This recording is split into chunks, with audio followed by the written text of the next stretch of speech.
Good evening, friends. Today, I wanted to briefly talk about the 7 chakras and how do they manifest as the expression of ego with a certain specific emotion attached to each of those 7 chakras, Khasix up to uh, the vertex of the skull. So basically, it's aligned on the spinal cords, and there is those the three serpents coiled around it, which are called the nadis, or the energy flowing centers, and these are all metaphoric terms. They are all spiritual structures, if you will. So they are not something that you can dissect in a body, look under MRI and stuff like that. So you can experience the effects of these, and that's why they are called nadis. They are not basically meaning nerves, which is a very common misconception.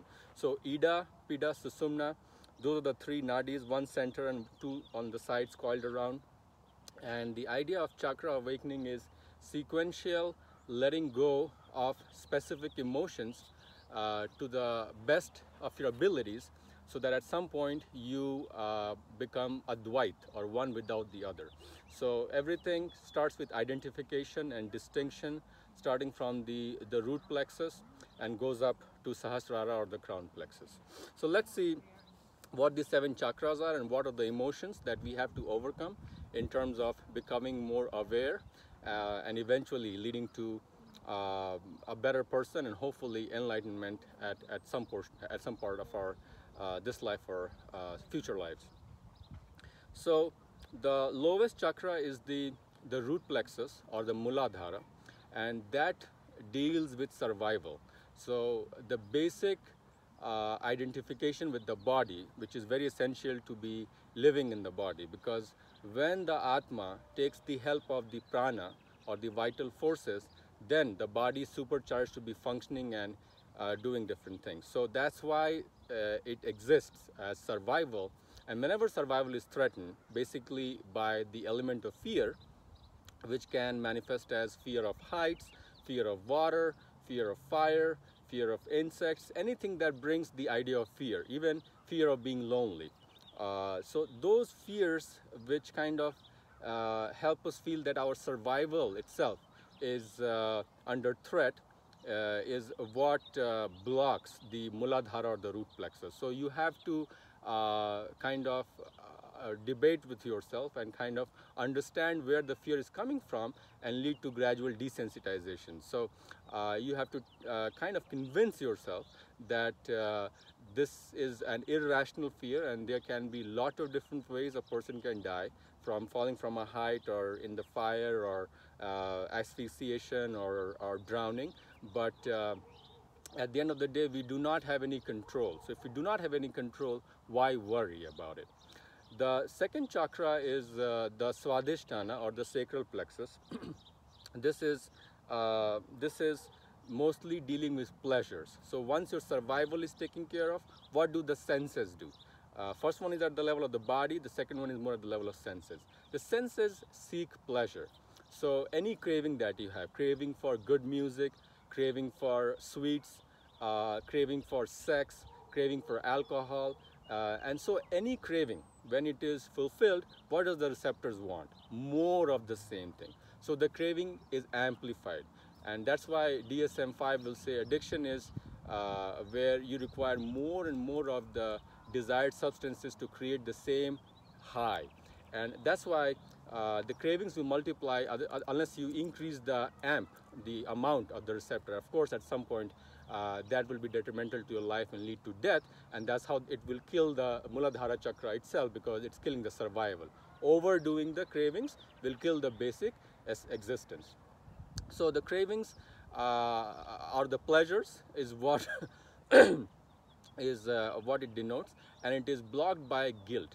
So that's why we say guilty pleasure. So pleasure is when you do something, and guilt is the feeling that is associated with either doing something that you should not have done, or not being able to do something that you're supposed to do. So in both those situations, there will be guilt. And that's why you have to let go of the guilt. You have to, again, rationalize that this is the way the receptors of the situation made me act, but this is not my basic true nature. And so you have to kind of do more of the meditation and insightful motivational talking to help you overcome the thing that incites your cravings. And of course, the best thing is, according to the guna philosophy of Gita, is to avoid the tempting, tantalizing situations that are making you think about it, because the moment you think, you are hooked onto it, and then you will act on your thoughts. So basically, try to avoid bad influences. As we say, show me your friends, I will show you your future. You should be in company of the right kind of people who are not having the same addictions that you have. Otherwise, they will make you a weaker, frail person mentally. The third chakra is the fire or the solar plexus, and that is the Manipura at the level of the navel. And it represents this fire of the sun. So it represents the ambition. And anything, it's basically representing the energy of Rajas, and that's why it's the energy to do things. Not a bad thing, especially when you want things to get done.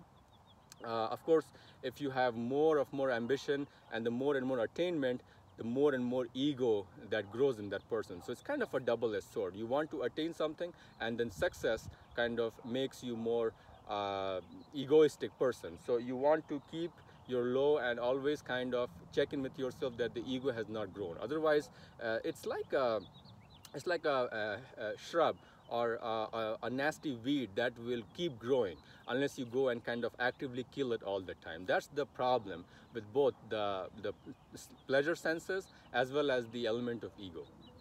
So it is created by ambition, and it is blocked by shame. So the shame can happen when you're trying to attain something and you failed.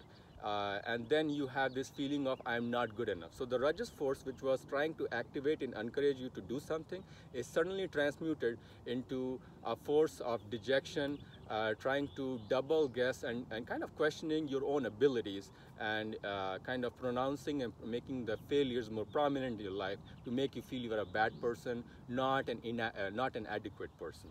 So created by ambition and blocked by shame.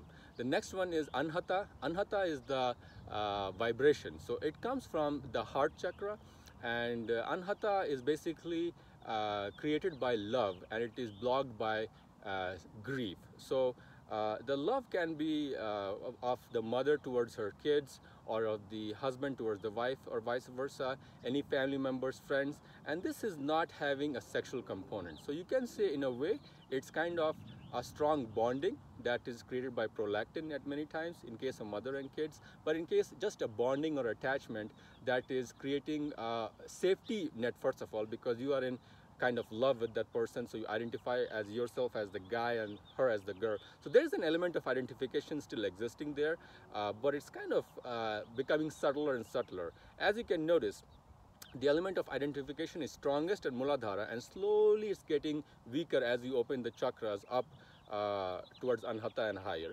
But Anahata is basically the point of transition from the lower chakras to higher chakras. So ego has slowly almost died. You can say it's in the hospice stage or palliative care, end of life.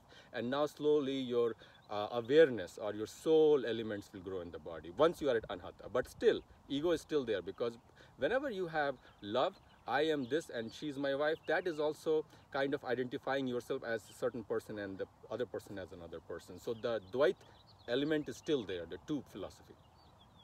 Now the next, so it is blocked by grief. So you have to kind of see that it is not shame or guilt, because those are active identification that I am ashamed, I am feeling guilty. But grief becomes more something that was kind of impounded on you. So the circumstances kind of made you feel grieved or depressed or whatever. So basically, you can see how the identification is changing from me into the surroundings, which is a good thing. But then again, you have to say that it was the situations, you did not have control on it. But the love should be not just something that is bringing you benefits, but it should be unconditional. And that's how you elevate the chakras and open the next chakra. Next chakra is the Vishuddha.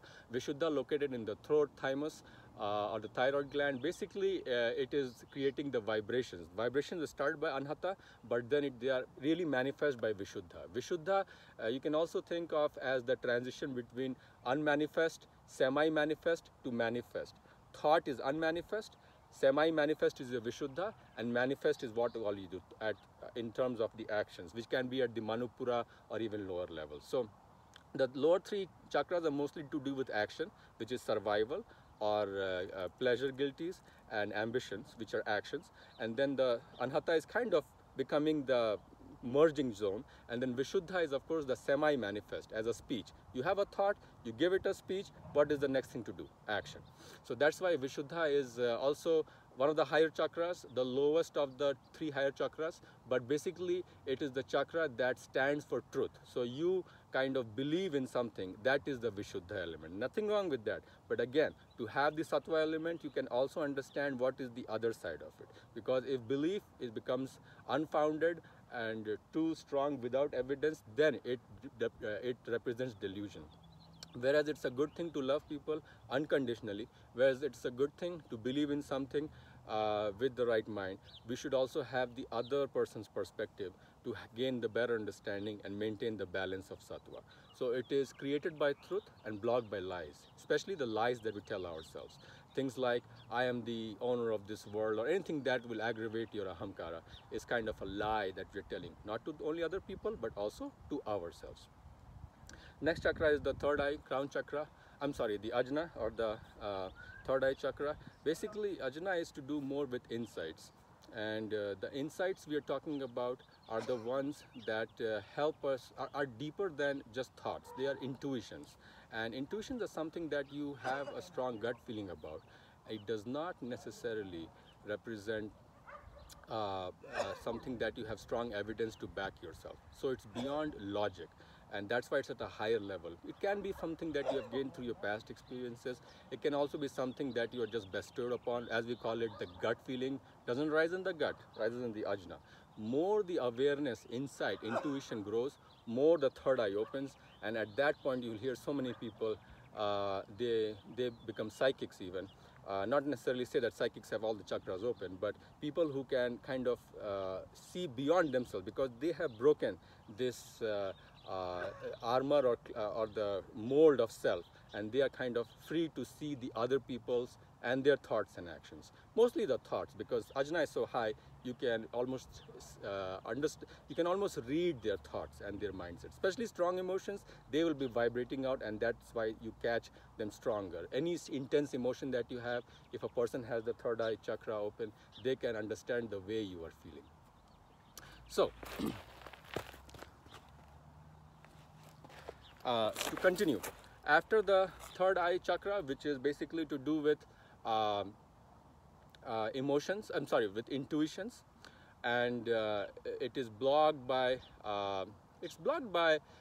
delusions, and it's blocked by any attachment that you have. Similarly, the last chakra is the crown chakra, or the Sahasrara, Sahas meaning seventh, so it's the highest chakra. It's sometimes they say it's even higher than the vertex of your head, so it's somewhere higher up there. And basically, this is the chakra that helps you connect with the cosmic consciousness. So anytime Ramana says something, or Eckhart Tolle says something, this is basically they're tapping into the cosmic consciousness and getting that information. That's why they never make claims about I doing something. They will say, always there's a strong inclination to use passive tense. They're not saying I did it or gain any proprietorship or claiming credit for the things that they do. That is very important sign of elevation to a higher chakra, where things are noted in a passive way, as an observer, as a witnesser, and not as an experiencer. And that's when you become more aware and even enlightened, if you have gone at that level. So to sum it up, my friends, 7 chakras are there, and these are the chakras that have to be opened sequentially to remove different kinds of emotions of fear, emotions of guilt, shame, grief, lies, attachment. And once you have broken all those, you go into the 7th chakra, which is the chakra of Sahasrara, where you are able to enjoy the bliss of this world. Basically, there's annihilation of ego. As you go up higher, lower chakras are very strong in terms of ego, I survival, I craving, I can do it ambition. And once you reach Anahata, it kind of dies down slowly, and above that, slowly the awareness builds up as true speech, as true insights, and true cosmic consciousness that one can immerse himself in. Hope you like this video. Please feel free to leave your comments below. Thank you.